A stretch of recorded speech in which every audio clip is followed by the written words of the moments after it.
If Business Central is running slower than normal, the first place I would look is the Performance Profiler. As always, my name's Ben here with another Business Central tip of the week, and for tip number 15, we're going to be looking at exactly that, the Performance Profiler. Just last week, I was going in circles with a client who was saying that their instance was running slower than normal, and after running this function, we were able to see exactly what was causing the slowdown. For this example, let's just look at a basic sales order. Before starting this process, I'm going to navigate to the Performance Profiler and click Start.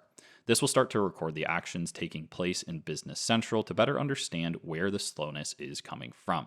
So let's run through your typical sales order process. Then after we post, we will return to the Performance Profiler and click Stop. In this case, we see the base application from Microsoft taking up most of the time. In this case, it took a second or two to open, so not the end of the world, but in my client's sake, it was taking about 15 seconds just to open a new sales order. The culprit ended up being a PTE app that they had developed internally that was conflicting with some of the base app routines. If we scroll down a bit further and click on the Show Technical Information toggle, we will see the time spent in each individual area. In my case, I've got about 40 different ISV apps installed here, many of which I have created, but also ones that are from other third parties.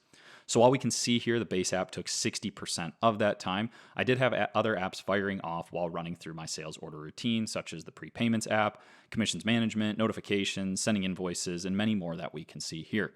It's good to point out that everything does work together, and it can add up the more apps you have installed, especially if they're coming from different providers or you have custom PTEs installed. Before I wrap up here, the last thing I wanted to show is the exact time spent by object.